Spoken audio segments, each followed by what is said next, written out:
You wanted the best. You've got the best podcast. The hottest podcast in the world. The Chris Voss Show, the preeminent podcast with guests so smart you may experience serious brain bleed. The CEOs, authors, thought leaders, visionaries, and motivators. Get ready. Strap yourself in. Keep your hands, arms, and legs inside the vehicle at all times, because you're about to go on a monster education roller coaster with your brain. Now, here's your host, Chris Voss.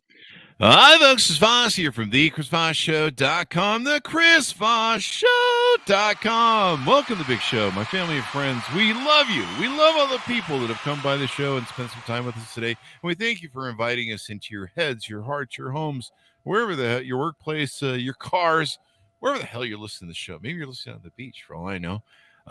Wherever you listen to the show, it's totally legal in all states, and I think it's legal around the world. We'll have to check some of the laws, but wherever Interpol doesn't have a arrest warrant out for the Chris Voss Show, it is legal to listen to the Chris Voss Show. I don't know what that means. Anyway, guys, thanks for tuning in. We have an amazing author on the show, but in the meantime, educate your friends, family, and relatives, because smarter people make it so you want to strangle them less. We've all had those family members, don't we? Refer them to the Chris Voss Show at youtube.com/Chris Voss, goodreads.com/Chris Voss, and LinkedIn.com/Chris Voss. We're over there on the TikTok.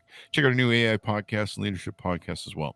He is the author of the amazing new book that's coming out July 15th, 2023, Justice at Trial, Courtroom Battles and Groundbreaking Cases. It tells his life story of a journey as an attorney and, of course, his experience in life. James J. Brosnahan is on the show with us today to talk about his amazing book and everything that went into it. He is a member of the California Trial Lawyers Hall of Fame, is a federal prosecutor and defense lawyer who's tried 150 trials.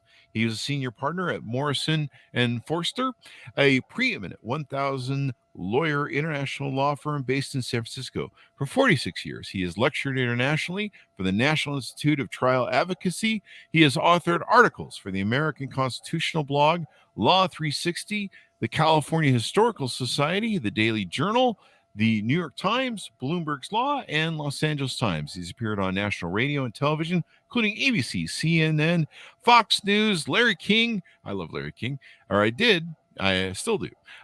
National Public Radio and PBS. And now he's finally reached the pinnacle of his career. He is on the Chris Voss Show. Welcome to the show. How are you, James?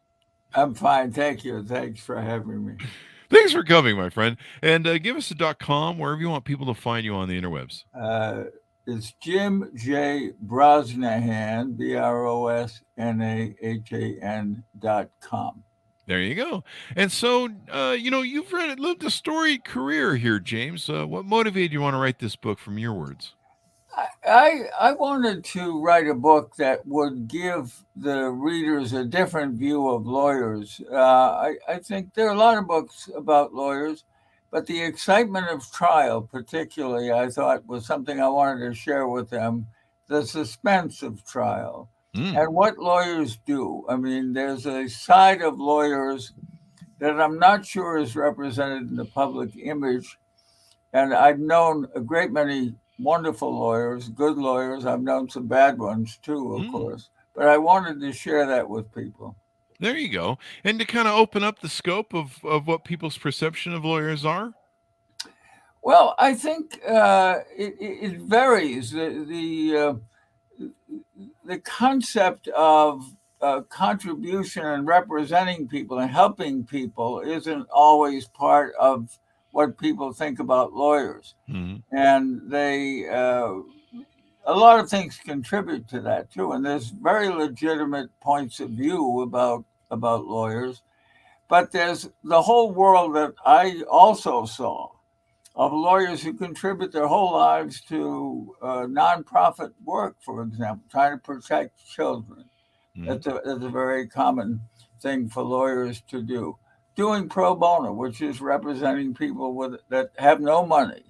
Homeless people. There are lawyers in San Francisco that I have met who specialize in representing homeless people. Now that contribution in the to the profession is enormous. Mm-hmm. And then, so that's part of the book. Yeah, The we other live in part a. of it is just how exciting these trials were as I wrote it in the book. 150 plus trials. That's Yeah, that's a astounding. lot. That's a Uh, lot. I mean, a lot of lawyers settle, so it doesn't even go to trial. well, I know I settled. Yeah. I don't know. I'm guessing, Chris, thousands of cases. Wow. 60 years is a long time. And when it's in the client interest. But I had a lot of cases where there was good reason to go to trial. It might be a principle that the client believes in. Mm-hmm. It might be to establish a precedent. I argued in the Supreme Court a couple of times. There you go. That kind of thing. There you go. And so, what began your journey in life? Give me a little bit of your origin story, so we understand what made you want to become an attorney and go on this path. I saw the immediate trigger for that was Joseph McCarthy was a senator from Wisconsin, and he was after communists that very often didn't exist, but he made them into communists. He was a terrible person. And a lawyer from Boston, from an old kind of, if I may say so, stuffy law firm, was appearing before him, and McCarthy was claiming that a young lawyer in this man's office was actually a communist because he was a member of the ACLU. And Welch leaned over the table on national television and he said to McCarthy straight away, "Do you have no shame?" That was part of a turning point. I like that idea. And of Yeah. course, then they loved Welch for that. He made a movie, I think, Mm-hmm. and people just loved him for it. And I like that idea too. It was such a great call out. I know. Yeah. We need that guy walking around nowadays, going up to politicians, going, "Sir, have you no shame?" But yeah, what a! I remember watching it on movies, Did and you? Yeah. I think not on movies, but the actual film itself, and Yeah. I think Roy Cohn's sitting next to him, Yes. and he just floors everybody with the comment where he says, "Have you no shame?" And it was a turning point in the McCarthy hearings. So tell us about your road to becoming an attorney and some of your first cases. Well, I became an attorney because a very nice man gave me the money to go to the Harvard Law School. Oh wow! And a man I'd never seen before, his name was Henry Cabot. And I don't know how familiar you are with Boston, but Cabot is an old name, goes back to the shipping interests and all of that. I never met the man. Mm-hmm. And I got introduced to him by my father, who worked in a place where Mr. Cabot was. And Mr. Cabot said, I've done some checking. This is what you'll need for your first year, and you'll be able to live in Cambridge, and that'll help you. And here's the check. And, Wow! yeah. And I saw him that one time. I paid off the money, I want you to know. And I would write him letters, I just tried a murder case and this and that. Great generosity. Wow! There was a funny thing that happened to me when I got to the Harvard Law School. There was another student there standing next to me at a cocktail party, and he said, "What do you want to do?" I said, "I want to be a trial lawyer." He said, "Oh, you came to the wrong law school for that." Oh. I was crushed, but I stayed. And then my early cases were as a prosecutor, Mm-hmm. and this is hard to believe even by me now, but the first case I had was a first-degree murder capital case. Wow! I had been in the office 2 days. I never tried any kind of case. And the boss, we were very short-handed. He said, "There's a murder case on Monday. Will you try it?" I said, "Yes." And I thought, how am I going to do that? And the first tactical judgment I had to make was whether to ask for the death penalty. Now that I knew even that day that was all wrong, that I would have that kind of power without real oversight, although the boss agreed with me. defendants were juveniles. They had murdered another member of the Apache tribe, and it Hmm. was on the Pima Reservation south of Phoenix. I tried the case, and I got two convictions. I got first degree murder and second degree murder. Wow. And of course, at that point, Chris, I thought I really know what I'm doing, but I didn't. I didn't have a law school had not prepared me anyway for that. Yeah, that's a heady case to take on as your first case. The tension, which I describe in the book, was enormous. Um, Yeah. it was. I was almost in disbelief that it was happening, and but we got the convictions. And one thing I knew, I really want to do a lot more of these trials. I love the action. Hmm. I really did all the way through my career. I loved being in a courtroom with a judge, a jury, opposing counsel, all of that. I loved it. Yeah. We're a nation of laws, and I think a lot of people undervalue or don't understand the importance of law, the importance of the Constitution, and the freedom it gives to people. And no one ever appreciates a lot of that until attorneys do. But a lot of people that don't practice law don't really appreciate it until they get in trouble or cross with the law or end up maybe in a civil case or something. And then they realize that, being able to call a jury of your peers and defend yourself in a court of law is a very important factor in American law. It's terribly important. You almost can't go into a courtroom, any courtroom, go to any courthouse, and go into a courtroom where they're having a case or where they're handling pretrial matters and something, and see the importance, as you just said, of those transactions. What is the sentence the person's going to get? Are they Mhm. going to get, uh, will they be able to keep the custody of their child? Hmm. I mean, when you start talking about that level of life changing orders Hmm. from judges, it's a really serious situation. It makes all the difference in the world. And you've covered a gambit of different various cases that you've done in your career: gender discrimination, freedom of the press, voting rights, refugees, sexual harassment, false imprisonment. As is put in your PR kit, mention any headline in the nightly news, and you have tried those cases. Even the Harvard legal giant Lawrence Tribe calls you the Lion of Law. That's got to be a great moniker to have put on Well, you. coming from him, he must have got excited, Chris. But I mean, really. Being modest. But seriously, he has been and is, even right now, especially. He still comments and writes articles, and one of the great leaders of the legal profession. And I appreciated that those kind thoughts, especially from him. You've written a lot of cool chapters on a lot of different cases. The FBI rigged the evidence is the title of one chapter. An innocent man walks out of jail 17 years later. How did you pick out of all the cases you've done as the ones you wanted to talk about in the book?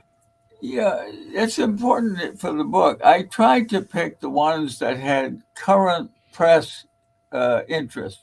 Hmm. The Mexican border. I spent almost a year on and off, and 6 months in trial in Tucson, Arizona, and it was all about refugees coming from Guatemala and El Salvador. I interviewed uh, probably about 40 refugees, who they were, what their stories were. Hmm. That's one of the reasons I wrote the book, because when political people, with all deference to them, start talking about the invasion of people as they are doing right now, Hmm. they're missing an important point. The point of the trial was sanctuary. The religious people were trying to help these refugees, which is not only their religion, Hmm. it's not only in the Bible, but it's in international law, Hmm. and it's in our own asylum law. Hmm. So I learned a great deal about that, and was quite moved by it. Yeah, and I mean we're going through it right now. Title 42, I think, expired today Yeah, or exactly. yesterday, Yeah, and yeah, last night I think. Yeah, it's interesting that we refer to other human beings as an invasion, like they're yeah, a species of insect, or we devalue them in such a way. And yeah, this country was built on immigrants. My great grandfather was an immigrant to yeah, this country. He came in the late 1800s from Germany. I yeah. wouldn't be here without him or be able to take advantage of this stuff. We are a melting pot of immigrants, and it's always interesting to me how it's used that way. And it's great that you tell stories in the book about a panacea of different experiences and different cases and stuff. Tease out a few other things that you want to tease out about the book. Yeah, the uh, the other stories in the book, for example, I prosecuted Caspar Weinberger, Oh, wow. and that was quite something. Can you? Um, I was back in Washington, and Weinberger was finally pardoned by President Bush. But the story that's in the book that has never come out Oh, wow. is that Weinberger's uh, lawyer advised the court that he was going to call um, President Bush as a witness in the trial. Oh, wow. Oh, yeah. And 8 days after he advised him of that, uh, uh, Bush pardoned Weinberger. Hmm. So it's quite a story, and it includes how I felt uh, going around Washington interviewing senators and people of that kind, and it was all quite heady and interesting. Hmm. And that's quite a case. And then you also argued before the Supreme Court. What is that like? That's got to Well, be. I did, and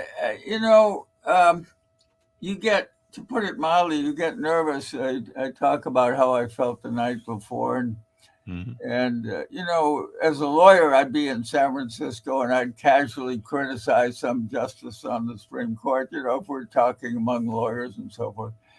But once you're standing at the lectern Mhm. and you're looking up at these nine people, Mhm. it's quite an event. So the first case I had, I'll keep this short, but the first case I had was a constitutional case. It involved privacy, but I knew they were pretty much against me, and they were. They were against me 7-2, Mhm. and then I knew Bill Rehnquist in Phoenix. I started in Phoenix as a federal prosecutor, and so I argued before him, and then about 5 years later, as I describe in the book, I received a call because I had witnessed Rehnquist at a polling booth at a school in South Phoenix, and there were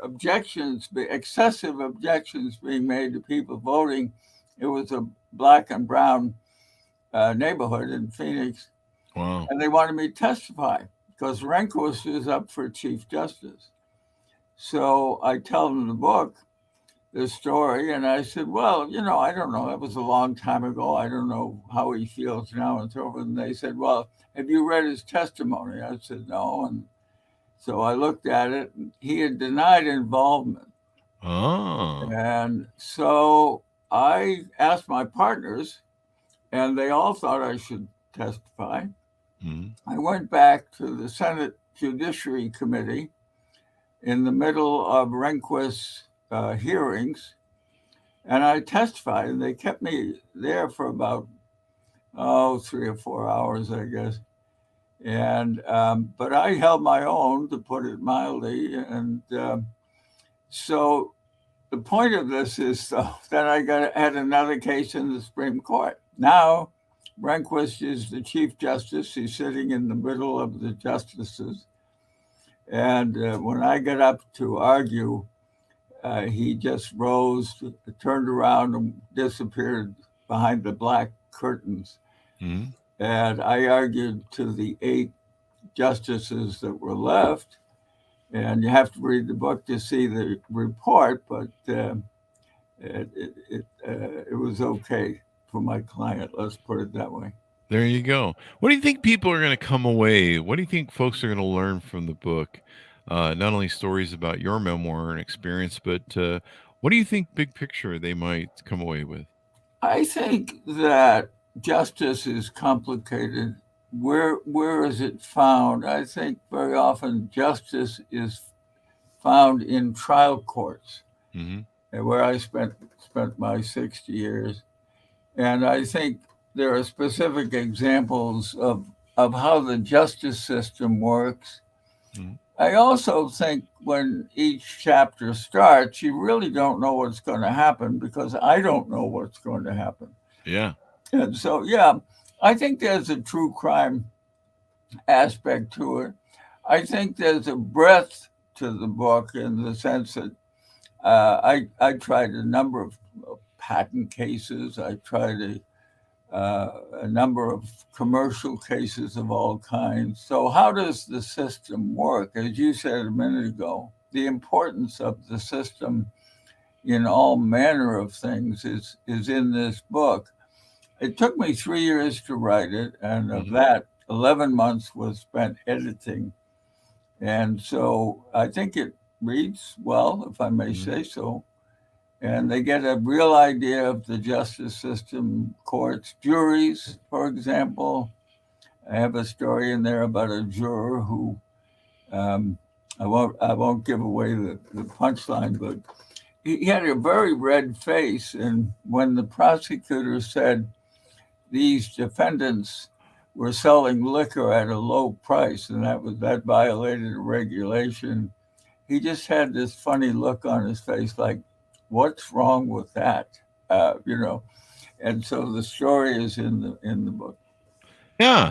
Do you think it'll be a great book for teach lessons to new attorneys or up and coming I attorneys, very maybe? much do, and as the book progressed, I actually say that at the end that what difficulties I had when I was young. I had some that are in the book, but uh, there may be young people out there, and I would love to see, frankly, this book in their hands. That the law is a good life. Mm-hmm. Uh, Certainly, that's my view. In some ways, I was spoiled, and I was lucky. I was very lucky. You mentioned a couple of my awards, and those are really nice. Unless I believe them, if I believe them, it would be not good. All But right. uh, I was very, very fortunate that we need the legal profession. We need it right now as much as anything, and we need the judges. They have to be fair, Mm-hmm. have to sit up straight and do their job and not be biased and not be influenced by things outside of the case itself. It's a hard job to be a judge. My wife's a judge for 40 years, and my daughter's been a judge for about 10 years. Wow. It's a hard job. Yeah. Do you want to comment? I'll leave it up to you on any thoughts about some of the SCOTUS scandals that have been going on lately, and I don't know what you think about that. Yeah, I'm saddened uh, by the loss of prestige Hmm. by the court Mm-hmm. because they need prestige to function. Yeah. They have to have that. I'm hoping they will emerge. I think, having lived under a code of ethics my whole life, um, I wish that the court would quickly adopt a code of ethics. Yeah. There's some arguments against it, but frankly, I'm not impressed with those arguments. Mm-hmm. Every judge below them is under a code as to what Yeah. you can do and what you can't do. And the appearance of impropriety for any judge is cancels out their ability to do the job. Yeah. the people in the courtroom looking up at them have to believe that they're going to try to do it not politically. They're going to try to do it based on legal, maybe some morality comes into the decisions, but not religion particularly. Mm-hmm. So that saddens me that we're obviously the public is now a little less sure about them than they were. Yeah, they're rock bottom at Yeah, the how the public sees the court at any given yeah, level, and you're right. I mean, I always thought they operated with an ethical code mandate that was written down like other judges and other people.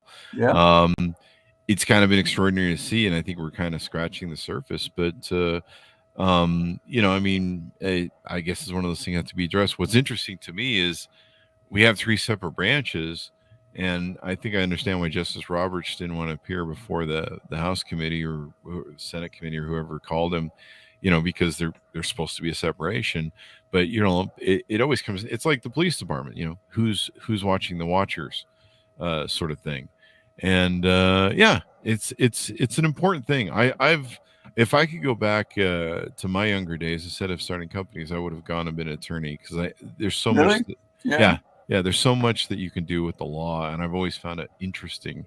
And owning companies and building things, I've had my share of shakedown lawsuits. We've had to sue people to collect I money. bet. You sure? Yeah, I mean, we've spent a lot of time in civil courts back and forth, and then I've defended my own speeding tickets in my BMWs that I may or may not have been speeding.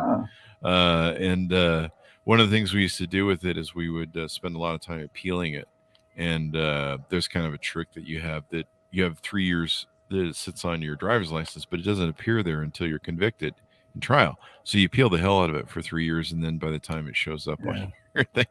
But so I learned the power of attorney law, and I love it. It's a really interesting thing. It's an important thing. And you're right. Once people do not believe in the rule of law, that keeps us from being a medieval culture where we just have marauders running around. It's the thing that separates us from chaos. Every lawyer has the power of advice, Mm-hmm. and very often the client is vulnerable and dependent on that advice. People think that CEOs and big corporate people and so forth aren't. It's not emotional for them. Mm-hmm. On the contrary, I have represented a number of chief executive officers of large corporations. If they're going to lose their corporation, it's not in the book, but I represented a mining company, and if they lost that case, they'd lose their mind. Wow. MINE. And so that's, I had a funny reaction. I wrote this book. I look back over the whole 60 years and I was kind of saying to myself, how did I do that? I mean, the emotions of almost every case. Drug cases are very dull. I don't have a drug case in the book, although I tried some. They're very dull. But other than that, the issues are so meaningful to people. Even, if take, for example, your license is going to be suspended. Mm-hmm. Okay. You can't get to work, or Yeah. you have to drive illegally, which a lot of people unfortunately do. Yeah. And, there's one other thing. Being with this many people and it did go back to my childhood, it was very exciting for me to be out there and meet all kinds of people. I represented people from the abjectly poor up to some of the most powerful corporate people in the corporate world. And I just enjoyed at some level meeting the different kinds of people that you can meet in the law. And that's one thing. You talk about the young people Mm-hmm. in the book. I do encourage them to think about, maybe they should be a lawyer. Yeah. And we probably need more lawyers. Is it still a growing profession? I know a lot of these young Gen Z people, they just want to be TikTok influencers. So, hopefully there's people that are going to support the defense and rule of law in the future. I think so. There you go. There you go. Well, it's a wonderful journey. Anything more you want to tease on out before we go? No, I think the book flows pretty well, and it takes the reader into many different places. Hawaii, for example, New Mexico, different kinds of cases, how juries react. I think the reader gets a pretty good picture of the reality of trial law, certainly. And the last point that I would make is just this.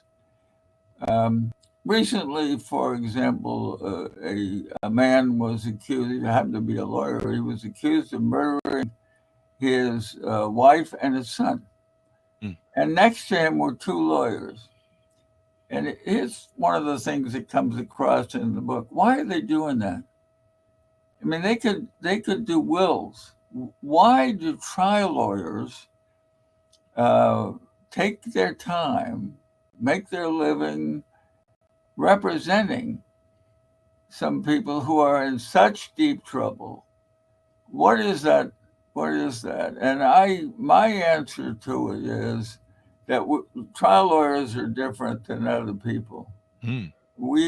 Some of us are outsiders, and the medical and academics problems that I had as a kid